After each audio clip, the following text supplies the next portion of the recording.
الحمد لله رب العالمين والصلاة والسلام على أشرف الأنبياء والمرسلين نبينا محمد وعلى آله وأصحابه أجمعين ومن تبعهم بإحسان إلى يوم الدين أما بعد. اللهم علمنا ما ينفعنا وانفعنا بما علمتنا وزدنا علما وعملا خالصين لوجهك الكريم.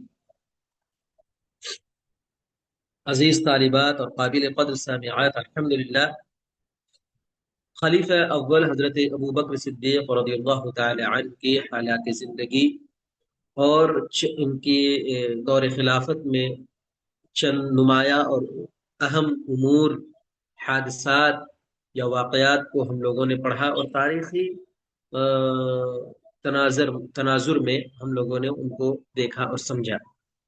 اب ہم خلافت امیر المؤمنین سیدنا عمر بن خطاب رضی اللہ تعالی عنہ کے سلسلے میں پڑھ رہے ہیں، اور گزشتہ درس میں ہم نے ابتدائی باتیں جانی تھی کہ حضرت عمر رضی اللہ تعالی عنہ کو حضرت ابو بکر صدیق رضی اللہ تعالی عنہ نے کیوں منتخب فرمایا تھا۔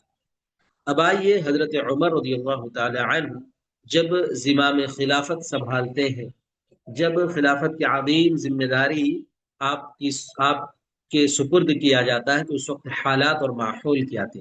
کتاب میں دیکھیں، حضرت عمر رضی اللہ تعالی عنہ شام کی خون آشام جنگوں کے ابتدائی مرحلے میں منصب خلافت پر فائز ہوئے۔ دیکھیے، حضرت ابو بکر صدیق رضی اللہ تعالی عنہ تقریباً سن 13 ہجری میں وفات پاتے ہیں، اور جس وقت آپ رضی اللہ تعالی عنہ کی وفات ہوتی ہے، اس وقت اسلامی لشکر شام کے محاذ پر پوری شدت کے ساتھ لڑ رہے تھے۔ شام کے ساتھ ان کا جنگ پوری شدت کے ساتھ جاری تھا۔ اس سے معلوم ہوتا ہے کہ حضرت عمر رضی اللہ تعالی عنہ کو جب خلافت ملی، یا جب اب خلیفہ منتخب ہوئے، مامور ہوئے، خلافت کو آپ نے سنبھالا، تو اس وقت ماحول میں امن و سکون نہیں تھا، بلکہ عالمی جنگ کی صورت اختیار کر چکی تھی۔ حالات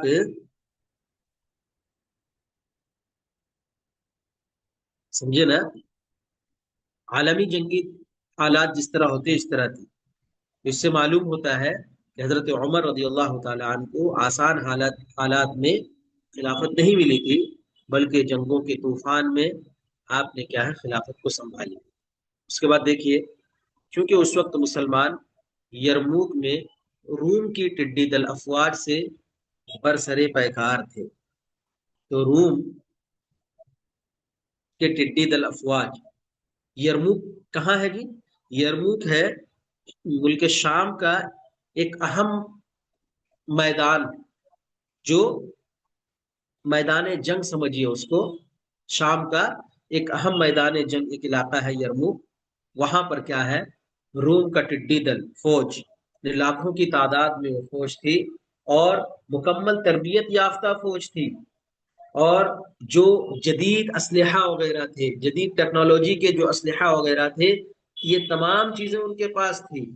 لیکن اس کے برعکس مسلمانوں کی تعداد بھی کم تھی، وسائل بھی محدود تھے، لیکن دیکھیے ان کے اندر ایمان مضبوط تھا، اور ان کی جو قیادت تھی، ان کا جو لیڈرشپ تھا، وہ کمال کے درجے کی تھا۔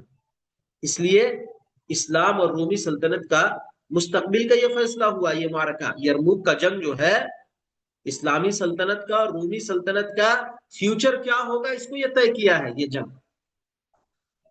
سمجھ رہے نا؟ دیکھیے آخر میں کیا، اس معرکے میں مسلمانوں کو فیصلہ کن فتح نصیب ہوئی۔ فیصلہ کن کا مطلب یہ ہے کہ صرف ایک جنگ جیتنا نہیں ہے، بلکہ پوری رومی سلطنت کی طاقت کا کمر ٹوٹ جانا ہے۔ یہ جنگ یرموک کے بعد روم دوبارہ مکمل شام پر قبضہ نہیں جما سکا، اور جنگ یرموک کے بعد اسلامی سلطنت جو ہے دن بدن روز افزوں کیا ہے، ایک ایک قدم آگے بڑھتے رہی۔ تو معلوم ہوا جی، یہ جو فتح تھی حضرت عمر رضی اللہ تعالی عنہ کے دور خلافت کی بنیاد بنی۔ اس کے بعد دیکھیے دمشق، حمص، نسرین اور اجنادین فتح ہو گئے۔ دمشق یہ شام کا کیپٹل سٹی تھا، دارالحکومت تھا۔ حمص جو شام کا جو فوجی چھاونی ہوتا ہے نا جی، فوجی مرکز، وہ فوجی چھاونی تھا، ملٹری کیمپ تھا شام میں، حمص میں۔ اور نسرین جو ہے یہ شام کا جو شمالی حصہ ہے نا، اس کا ایک مضبوط قلعہ تھا نسرین۔ اور اجنادین وغیرہ جو اہم جنگی علاقے تھے۔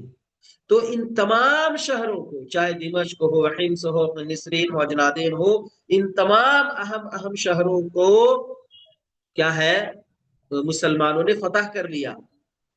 تو اس فتح کا کیا مطلب نکلا جی؟ اس فتح کا مطلب یہ ہوا کہ پورا شام مسلمانوں کے انڈر میں آ گیا، پورا شام مسلمانوں کے قبضے میں آ گیا۔ اور روم کی جو سیاست ہے، جو پولیٹکس ہے، اس کی جو فوجی طاقت ہے، عسکری جو طاقت ہے، اور اس کا جو اکانومیکل جو امپیکٹ ہے، ان تمام چیزوں پر کیا ہے مسلمانوں کا غلبہ ہوا۔ اور رومیوں کی کیا ہے کمر ٹوٹ گئی، اور رومیوں کی طاقت کیا ہے ان تمام چیزوں پر، چاہے پالیٹکس میں ہو، سیاست میں ہو، چاہے فوج میں ہو، چاہے معاشی طور پر ہو، ان تمام چیزوں میں ان کی گرفت کمزور ہو گئی، بلکہ آہستہ آہستہ ختم ہو گئی۔ اس کے بعد دیکھیے بعد ازاں فتح بیت المقدس جیسے فتح مبین حاصل ہو گئی، اور مسلمان آزادانہ طور پر روم کی سرزمین پر گھومنے پھرنے لگے۔ سمجھ رہے نا؟ بیت المقدس جو انبیاء کی سرزمین ہے، اور تین بڑے بڑے مذاہب کا مقدس مرکز جس کو مانا جاتا ہے نا، یہ شہر صرف حضرت عمر کے ہاتھ پر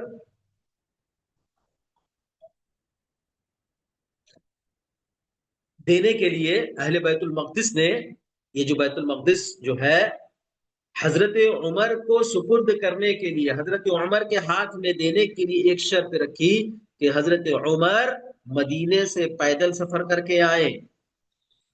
سمجھ رہے نا؟ یہ بڑا مشہور واقعہ ہے جی، عاجزی کے ساتھ، عدل و انصاف کے ساتھ اور وقار کے ساتھ کیا ہے آپ کیا بیت المقدس میں داخل ہوئے، اور عاجزی کا، عدل و انصاف کا اور وقار کا ایسا نمونہ اور ایسا مثال قائم کر دیا کہ اہل بیت المقدس دیکھ کر کے دنگ رہ گئے کہ ایک اتنے بڑے خلافت کا امیر کیا اس طرح عاجزی اور انکساری کا مظاہرہ کر سکتا ہے کیا؟ تو یہاں پر دیکھیے طاقت کی فتح نہیں تھی، بلکہ اخلاق کی فتح تھی وہاں پر۔ سمجھ رہے نا؟ اس کے بعد مسلمان جو پہلے مظلوم تھے، مسلمان جو پہلے محدود علاقوں میں محدود طاقت کے ساتھ تھے، اب امن و امان کے ساتھ، آزادی کے ساتھ، اپنی دینی شعائر کے اظہار کے ساتھ کیا ہے گھومنے پھرنے لگے۔ تو معلوم ہوا کہ اسلامی حکومت جو ہے نا، یہ خوف و ہراس کا ماحول نہیں پیدا کرتا ہے، بلکہ امن و امان کا ضامن ہے اسلامی حکومت۔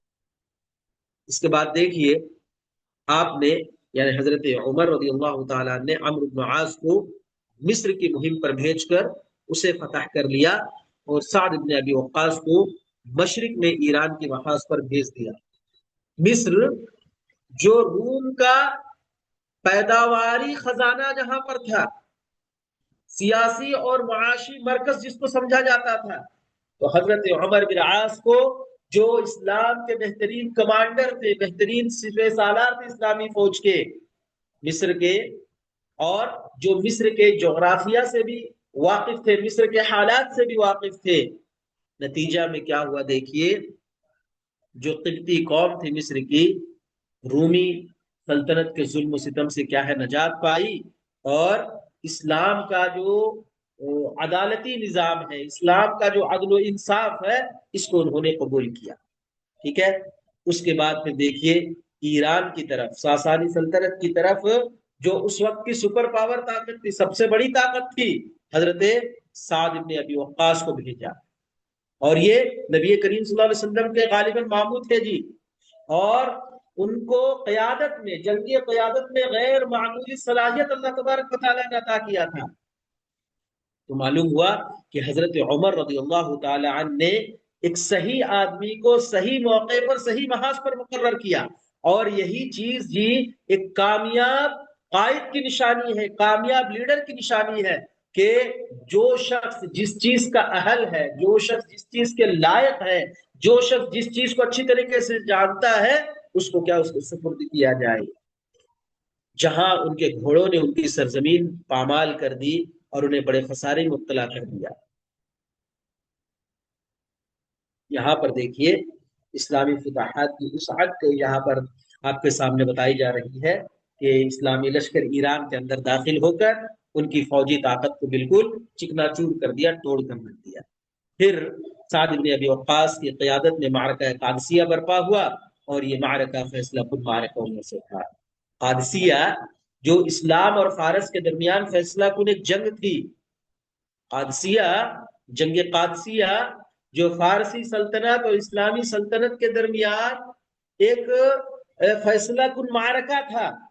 اس جنگ میں ان کا ایک بہت بڑا بہادر، جو رستم نامی ایک بہت بڑا بہادر مارا گیا، جس کی وجہ سے فارس کی کمر ٹوٹ گئی، وہ پسپا ہو گئی وہ قوم سے۔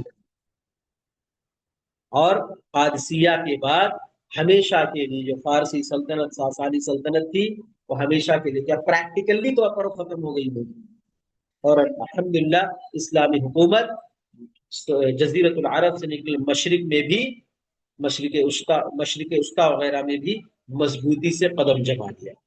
اس کے بعد خراسان بھی فتح ہو گیا۔ المختصر حضرت عمر بن خطاب کا دور خلافت فتوحات کا انتہائی شاندار دور تھا۔ خراسان جو ہے ایران کا آخری مضبوط خطہ ہے۔ اس کی فتح سے پورا ساسانی حکومت، پورا فارسی حکومت کیا ہے، مکمل خاتمے کی علامت کرتے ہیں۔ تو یہاں پر خلاصہ کے طور پر یہ بات بتائی گئی کہ یہ جو فتوحات طاقت کی بنیاد پر نہیں تھی، صرف زور بازو یا زور طاقت پر نہیں، زور شمشیر کی بنیاد پر نہیں تھی، بلکہ عدل و انصاف کی بنیاد پر، امانت و دیانت کی بنیاد پر، حکمت عملی کی بنیاد پر، اور ایمان کی بنیاد پر ہوئی۔ اس لیے بہت سارے مورخین یہ کہتے ہیں کہ عمر رضی اللہ تعالی عنہ کا دور صرف فتوحات کا دور نہیں، بلکہ انسانیت کی فتح کا دور تھا۔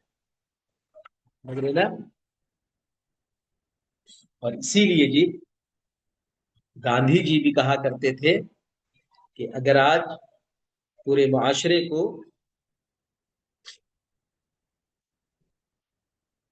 سدھارنا چاہو، اگر پورے معاشرے میں عدل انصاف کرنا چاہو، پھر سے عمر کی ضرورت ہے۔ تو اس طرح کا عدل و انصاف کے ساتھ انہوں نے حکومت کی اور اسلامی سلطنت کو وسعت دی۔ اب اس کے بعد آئیے، امیر المؤمنین سیدنا عمر فاروق اپنے گورنروں پر کڑی نگاہ رکھتے تھے، چنانچہ آپ ان کے متعلق لوگوں سے سوال کرتے اور ان کی خبروں سے مطلع رہتے۔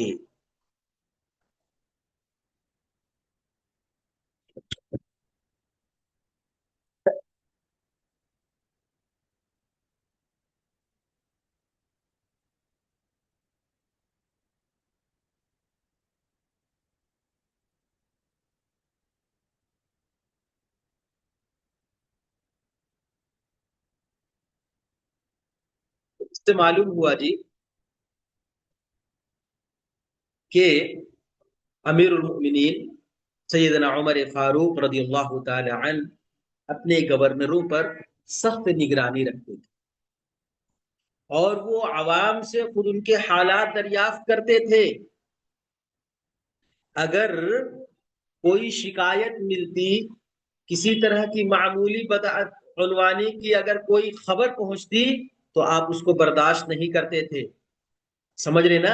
اب دیکھیے اس سلسلے میں انہوں نے کیا حکمت عملی اپنائی ہوئی تھی، کہ حضرت محمد بن مسلمہ حضرت عمر رضی اللہ تعالی عنہ کی جانب سے گورنروں کی سی آئی ڈی پر مامور تھے۔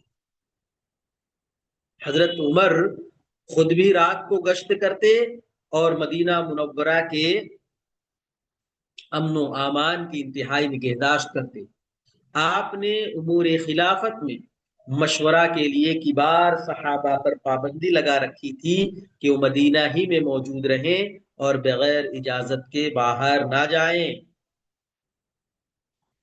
تو اس سے کیا معلوم ہو رہا ہے کہ سیدنا عمر فاروق رضی اللہ تعالی عنہ کی خلافت کی سب سے اہم خصوصیت، سب سے نمایاں خصوصیت یہ تھی کہ کامل عدل و انصاف اور سخت سے سخت محاسبہ کیا کرتے تھے۔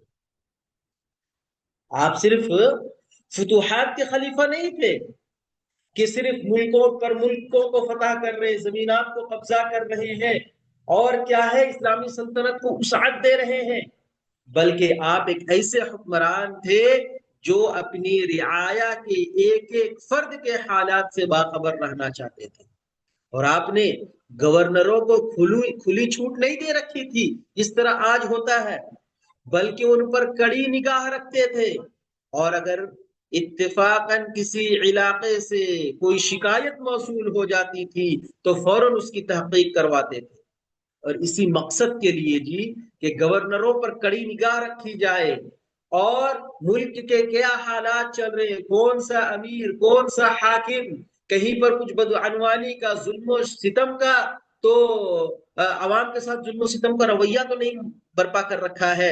اس لیے انہوں نے حضرت محمد بن مسلمہ رضی اللہ تعالی عنہ کو باقاعدہ CID کے طور پر مقرر کر رکھا تھا، جو گورنروں کے حالات، ان کی طرز زندگی اور عوام کے ساتھ ان کا کیا رویہ تھا، ان تمام چیزوں کی وہ جانچ کرتے تھے۔ اور اگر کسی گورنر پر ذرا سا بھی ظلم کا، تکبر کا یا مال جمع کرنے کا الزام ثابت ہو جاتا تو فوراً وہ معزول کر دیا جاتا۔ فوراً کیا ہے، حضرت عمر کے پاس رپورٹنگ ہوتی اور فوراً حضرت عمر کیا ہے، معزول کر دیتے تھے۔ اس کے علاوہ دیکھیے، یہ تو خود کیا ہے دوسروں کے تعلق سے ہوا، خود عمر فاروق رضی اللہ تعالیٰ عنہ کا اگر واقعات کو پڑھیں گے تو آپ دنگ رہ جائیں گے کہ کیسی کیسی مطلب خلافت پر فائز ہونے کے بعد کیسے کیسے حالات اور کیسی کیسی قربانیاں اور کیسے کیسے عدل و انصاف کا مظاہرہ کیا۔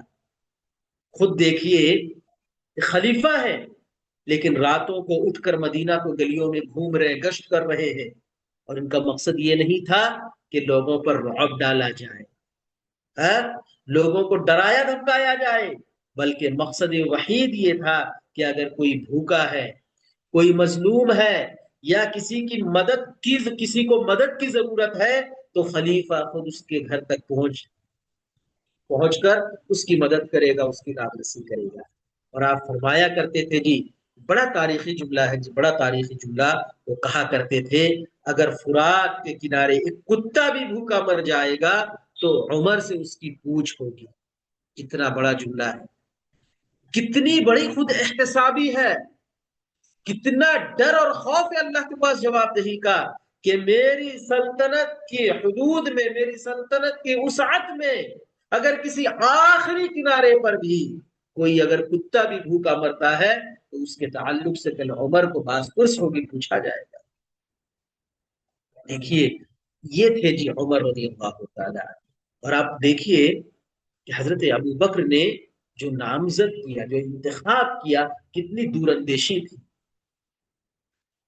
اس کے علاوہ دیکھیے، خلافت کے جو اہم فیصلے ہوا کرتے تھے تو آپ نے مشورہ کے لیے ٹیم مقرر کر دیا تھا، اور اسی لیے جو اکابرین صحابہ کرام تھے ان کو مدینے میں رہنے کا پابند کیا تھا، تاکہ جب بھی کوئی معاملہ ہو، ریاست کے تعلق سے ہو، سیاست کے تعلق سے ہو، یا کسی بھی تعلق سے اگر کسی معاملے میں رائے لینے کی ضرورت پڑ جائے، مشورہ لینے کی ضرورت پڑ جائے تو فوراً کیا ان صحابہ کو طلب کر لیا کرتے تھے۔ اور انہوں نے یہ فرمان جاری کر رکھا تھا کہ بغیر امیر المؤمنین کی اجازت کے یہ صحابہ مدینے سے باہر نہیں جائیں گے۔ دیکھیے، یہ جملہ بتا رہا ہے کہ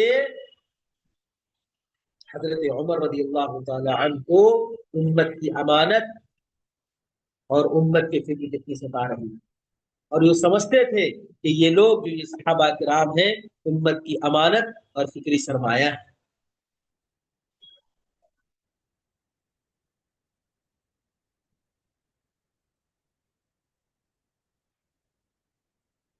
تو یہ جو حضرت عمر رضی اللہ تعالی عنہ کا جو طرز حکومت ہے، حکومت کرنے کا جو انداز ہے، یہ ایک مثالی ماڈل ہے، سمجھ رہے، ایک نمونہ ہے کہ اس طرح کہ کیا ہے آج کے لوگوں کو ضرورت ہے کہ اس طرح کیا ہے حکومت کریں اور سیاست کریں۔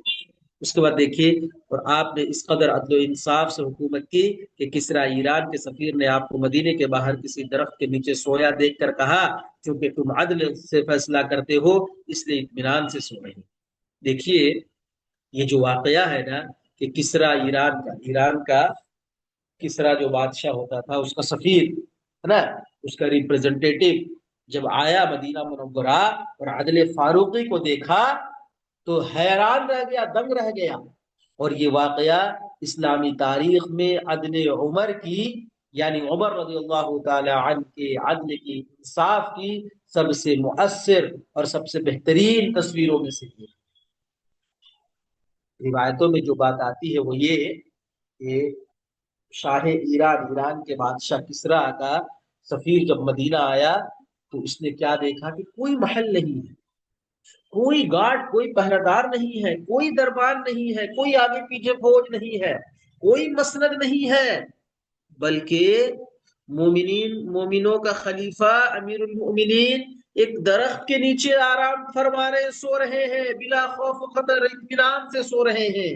اس منظر کو دیکھ کر جی وہ سفیر بے اختیار کہہ اٹھا کہ حکمت فعدلت فامنت فنمت یا عمر، حکمتا تم نے حکومت کی، فعدلتا تم نے عدل و انصاف کے دامن کو تھامے رکھا، تم عدل و انصاف کیے، فامنتا اور تم نے پورے ملک میں امن و امان کو قائم کر دیا، فنمتا اس لیے تم بے خوف ہو کر سو رہے ہو، اس لیے تم اطمینان کے ساتھ بے خوف ہو کر تم سو رہے ہو یا عمر، اے عمر، سمجھ رہے نا؟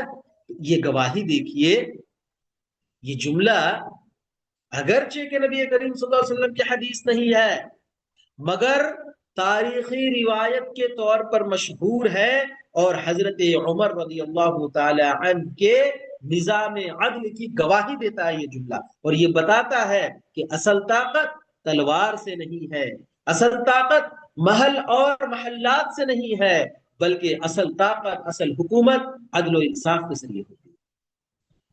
اس کے بعد دیکھیے فتنوں سے متعلق ایک حدیث یہاں پر حضرت حذیفہ بن یمان رضی اللہ تعالی عنہ کی حدیث سے فرماتے ہیں کہ ہم لوگ حضرت عمر رضی اللہ تعالی عنہ کے پاس بیٹھے ہوئے تھے، آپ نے فرمایا تم میں سے کون شخص سمندر کی موجوں کی طرح موجزن فتنے کے متعلق حضرت نبی کریم صلی اللہ علیہ وسلم کی کوئی حدیث یاد رکھتا ہے؟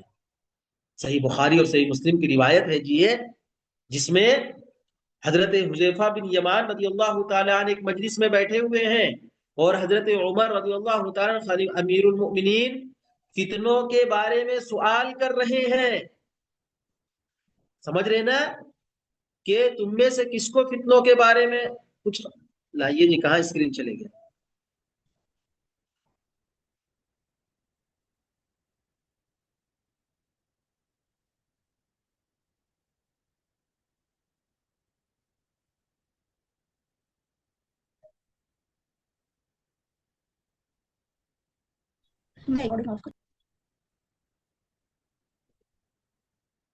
تو اس مجلس میں حضرت عمر رضی اللہ تعالی عنہ نے سوال کیا کہ اجی بتاؤ تم میں سے کسی کو فتنے کے تعلق سے جو اللہ کے نبی صلی اللہ علیہ وسلم نے کہا ہے سمندر کی موجوں کی طرح فتنے کیا ہے زمانے میں اٹھیں گے، بعد کے زمانے میں، کیا کوئی حدیث آپ کو یاد ہے کیا؟ تو اس پر حضرت حذیفہ بن یمان رضی اللہ تعالی عنہ فرماتے ہیں کہ اے امیر المومنین آپ کو اس سے کچھ نقصان نہیں ہوگا، یعنی آپ کو ان فتنوں سے کوئی خطرہ نہیں ہے۔ کیوں؟ کیونکہ آپ کے اور اس کے درمیان ایک بند کیا ہوا دروازہ ہے، یعنی ان فتنوں کے درمیان اور آپ کے درمیان ایک بند دروازہ ہے، آپ کے اور اس کے درمیان ان فتنوں کے درمیان ایک بند دروازہ ہے، تو اس پر حضرت عمر رضی اللہ تعالی عنہ نے سوال کیا، کیا وہ دروازہ توڑ دیا جائے گا یا کھول دیا جائے گا؟ یہ جو بند دروازہ ہے، اس دروازہ کو کوئی کھول دے گا تو فتنے سیلاب کی طرح امنڈ آئیں گے، یا فتنے اتنے سخت ہوں گے کہ وہ دروازہ ہی ٹوٹ جائے گا؟ تو صحابی رسول حذیفہ بن یمان نے جواب دیا، اے امیر المؤمنین، وہ دروازہ توڑ دیا جائے گا، کھولا نہیں جائے گا بلکہ توڑ دیا جائے گا۔ تو پھر حضرت عمر رضی اللہ تعالی عنہ نے فرمایا، تو پھر تو یہ دروازہ کبھی بند نہیں ہوگا، اگر کھلتا تو اس کو بند کرنے کی امید تھی، لیکن جب یہ دروازہ ٹوٹ ہی جائے گا تو یہ بند پھر کیسے ہوگا؟ تو حضرت حذیفہ نے کہا، جی ہاں اے اللہ کے رسول، یا امیر المومنین، وہ دروازہ تو کبھی بند نہیں ہوگا۔ تو حذیفہ بن یمان رضی اللہ تعالی عنہ سے امیر المومنین حضرت عمر نے پوچھا، اچھا جی بتاؤ، کیا حضرت عمر دروازے کو جانتے تھے؟ یعنی لوگوں نے پوچھا، یہاں پر بات ختم ہو گئی۔ تو جن لوگوں کو حذیفہ بن یمان نے یہ واقعہ سنایا حضرت عمر کے تعلق سے، تو وہاں پر موجود لوگوں نے حضرت حذیفہ سے پوچھا، جی آپ سے جو حضرت عمر نے سوال کیا، تو کیا حضرت عمر کو معلوم تھا؟ ہاں؟ حضرت عمر کو معلوم تھا کہ یہ دروازہ کون ہے؟ دروازے کے متعلق جانتے تھے کیا؟ فرمایا ہاں، میں نے انہیں حدیث بیان کی ہے جو غلط نہیں ہے۔ تو حذیفہ سے پوچھا گیا کہ وہ دروازہ کون سا ہے؟ فرمایا عمر بن خطاب۔ اس حدیث کو امام بخاری اور امام مسلم نے اپنی اپنی صحیح سند میں روایت کیا ہے۔ دیکھیے جی، تو بعد میں جب لوگوں نے ان سے سوال کیا تو کہا کہ وہ دروازہ کون تھے؟ عمر بن خطاب تھے۔ حدیث کا بہت گہرا مفہوم ہے جی، سمجھ رہے نا؟ وہ دروازہ کیا تھا؟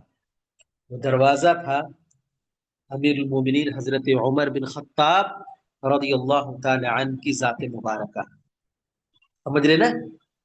ان کی موجودگی میں جو بڑے بڑے فتنے تھے انہیں ابھرنے کی ہمت اور جرأت نہیں ہوئی، ان کی موجودگی میں ظلم و بربریت دب جایا کرتا تھا، اور جو اختلاف تھے وہ اختلاف اپنے قابو میں رہتے تھے، لیکن جب یہ دروازہ توڑ دیا گیا، یعنی حضرت عمر رضی اللہ تعالی عنہ طبعی موت سے نہیں مرے، دروازہ طبعی موت سے نہیں ہٹا بلکہ شہادت کے ذریعے ہٹایا گیا۔